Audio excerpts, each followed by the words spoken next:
Hey, I'm Rafa, and today I'm going to talk about circles. So, earlier this year I went to Furdo, 2015, that was the year, and I was at the Jaffa Books tables, and I needed more books. I always like game books. And they had a copy of the first collection of circles, which is issues 0 to 4. And they were originally done in, I wrote it down, 2003. Oh, is it? Sorry about that, I brought up the wrong one. So I got this collection of circles, which is issues 0 to 4, which was done in 2000, originally run in 2000 to 2003. It was done by three people, mostly. It was Steve Domanski, Scott Fabianek, and Andy French. Um, judging by the credits of most of the books, Andy was mostly the writer. Steve, I think, helped out and did most of the lettering and layout, and Scott did the art, who's more formally known as K9, the artist. And back in 2000 or something, it's there's a preface in this anthology, and then in the novel, which comes in later. Um, and generally, the story goes that they ASB finished, which is like ASB finished, and they all loved it so much that they wanted to try their hand at um, their own comic, and they were initially they were talking to the rap one of the I think one of the rap they were talking with the Rap Valley guys, and he's basically, yeah, like, if you do it, I'll publish it. And then they were originally trying to do it as like a quarterly, like they put out four every year, like, because they were themed to do with summer, spring, winter, and fall. Um, but as they went and did it, they worked out it's like making a comic is hard, and they couldn't keep to that schedule. Um, which does kind of continue with the rest of the theme throughout the series. Not that it's bad. Like, it definitely did help. Uh, well, it definitely was worth it. That's what I'd say. So yeah, ASB ended, and they wanted to start their own comic, and they brought issue 0 was in like some catalog or something. It's in. It says here in the preface.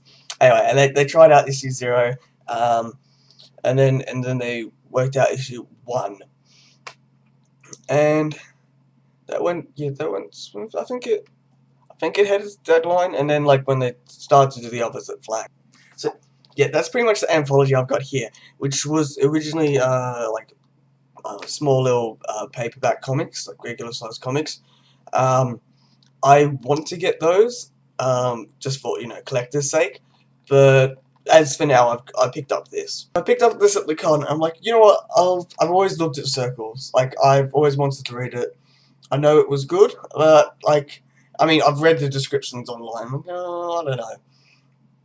And little did I know how awesome it was. So yeah, I got this. I read it through, I think, fairly quickly. Well, it is comics, so it doesn't take too long.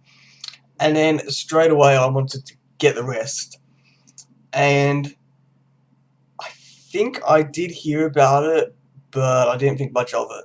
Which, generally, about that time, they had only just released the novel, which concluded them, which I'll get into later when I start talking about that. So yeah, I went and got the rest of the series, well, rest of the published comics, which is 5, 6, 7. Oh, I like the back with oh god, give me a moment. I'll think of his name.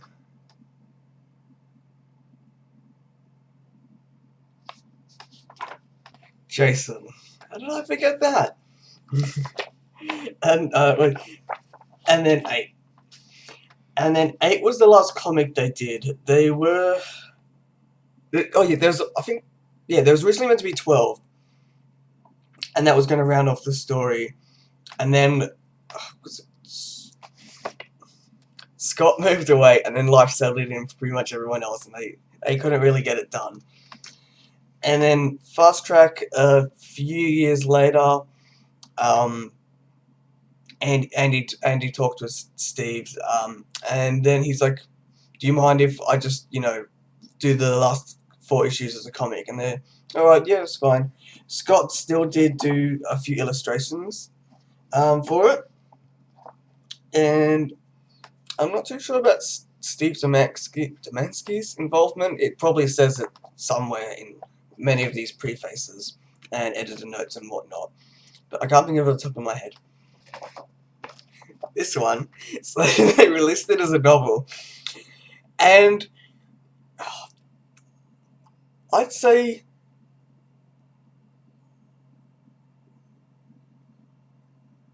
and it's weird. Like, I don't know if it's Andy's writing, which, like, bravo, is really good. But, like, I'm really glad it was a novel, because there's a lot of stuff in this that it works really well as a novel. I'm not sure how they could do it as a comic, especially in such a small format, considering how much happens. But then, they said from the get-go that they knew how the story was going to turn out, like when they started the comics. Like, it's not like they retconned anything like 8 years later when they finally got around to the later issues. They had the general plot of where it wanted to go, and yeah, Andy said he did add a fair bit, like added a lot more detail, but even then, like, the main plot points with Ken and his childhood there, and especially the final scenes with Paulie and Douglas and everyone. It's a lot, I reckon it's a lot more hard hitting as a novel because it's paced a lot more slowly.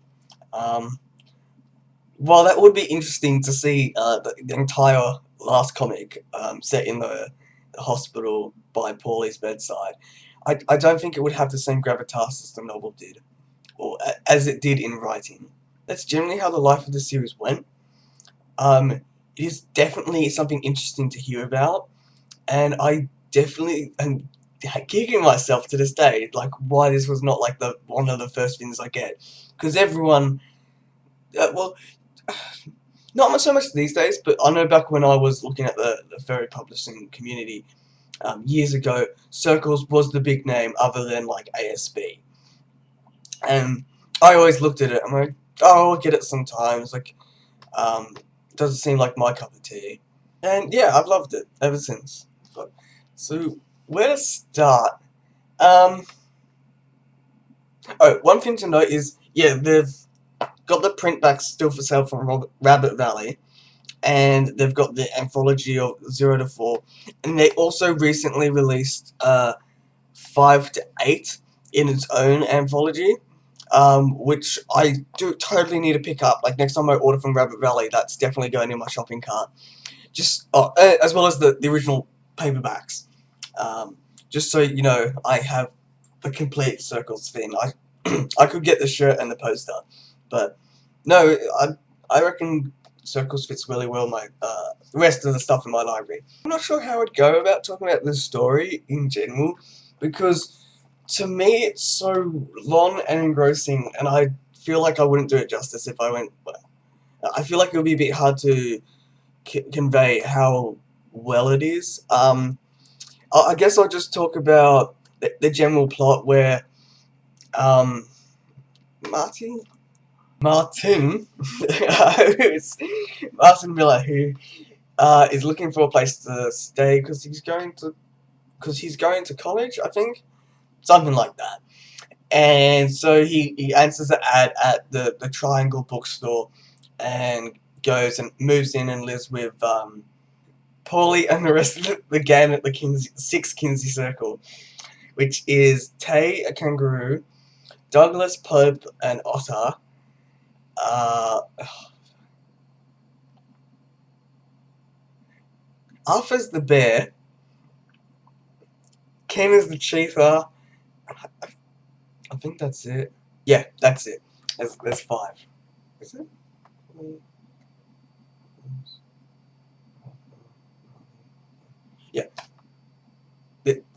there's 5, and there's 6 including Martin. And so yeah, it's definitely like a slice of life. Most of the issues that there's a general story arc and it centers around one character. There is a loose tie between to Martin at the start, but then it kind of just focuses more on from Paulie's perspective, which is still the central character, and the general plot running through it is that the main thing that's running through it is that Paulie has AIDS, and he got it a long time ago as like a foolish mistake he made. Okay, this is and this is the part I found hilarious when I was reading it. So Arthur was his friend like back in the day when they were going around playing the field, and he oh god, who's the badger? Brock. Is it Brock? I think it's Brock. It's John. I'm so bad with these names. And yeah, so Arthur, John, and Paulie were like best friends back in the day. They went out one last time, and because of it, Paulie slept with some guy, and he got AIDS. And yes, and one of the cool things, like the setup from the start is that Paulie's when the comics start, Paulie started writing a journal to Doug, and yeah, and he keeps writing in that mostly about kind of things that happened in the comic and like other things that didn't happen. So, as I was saying, Arthur blames himself. Paulie says no one reckons like whatever, it was a human mistake. No one's really to blame. Doug blames Arthur for it, and at the start, kind of the start of the comic, there's a heated argument between Doug and Arthur about it. And the funny thing is that I think Paulie mentions it, that like, oh, Doug, you've been with me 12 years. And I'm thinking, wait, if it's been 12 years, like, Doug and Paulie met because Paulie was giving safe sex lectures at his college. And they've been together for 12 years, and they've all been living in the same house for, I assume, 12 years. That means that Doug has held a grudge for 12 years up until this point, where he's like, oh, I'm not going to talk to Arthur. Like, I'm going to be a huge fucking dick. And I'm like, are you serious? Like, I feel like if it left it at that, I would just, hate Doug. Like, 12 years? Fuck, get the fuck over it. Like, yeah, it's terrible, but goddamn, 12 years? To be, like, moody and grumpy towards someone? That takes a lot of energy.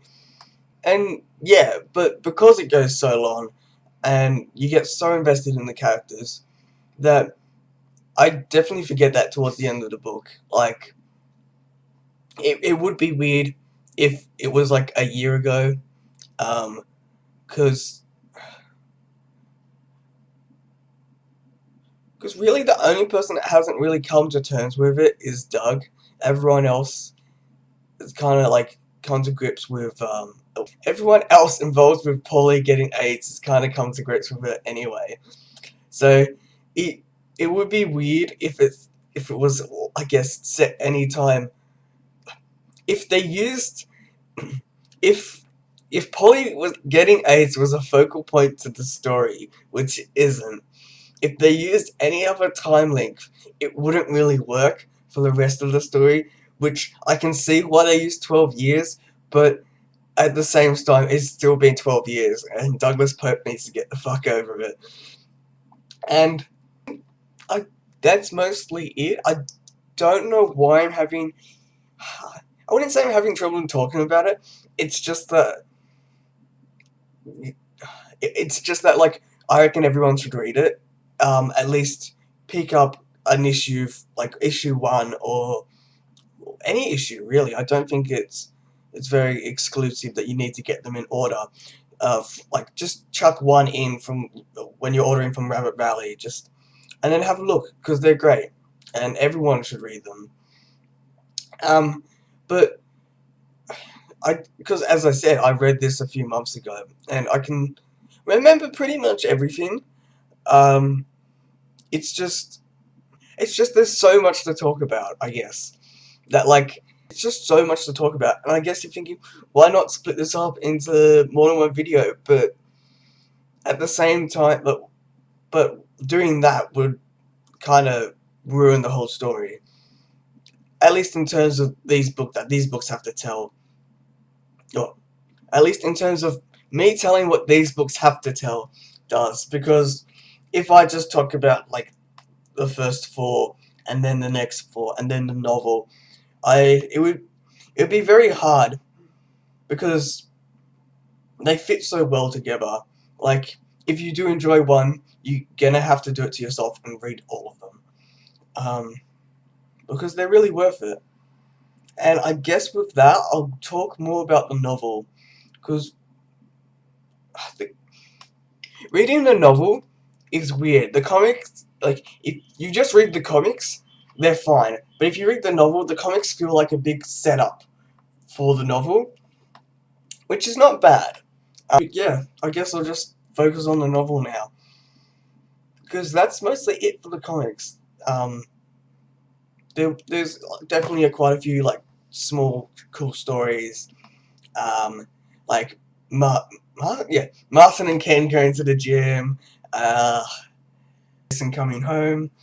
Alright, just believe me on that. I need to stop doing that. I keep holding up the anthology when I'm talking about the novel, and I hold up the novel when I'm talking about the anthology. I guess, well, the covers are so good. They're like similar. They're perfect.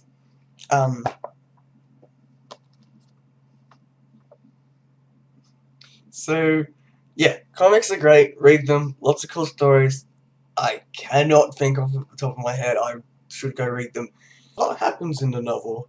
So there's a story with Ken's childhood, which I have no idea how they would have done that in the comic. Like, there's so much like gravity with it being in a story, written as a story, and it really does help. It slows you down. Like a lot of the stuff in the novel,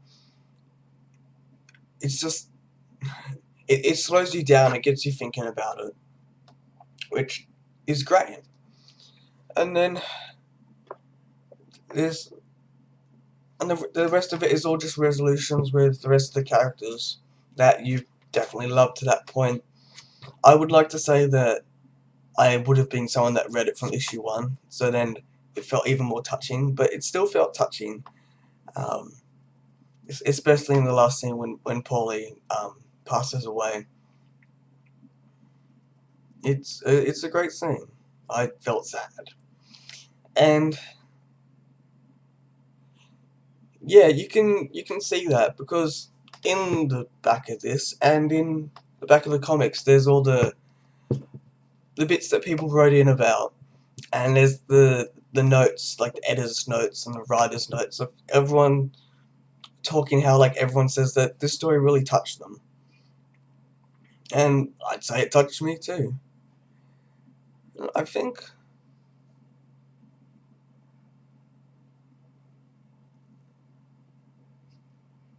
I think that's mostly it.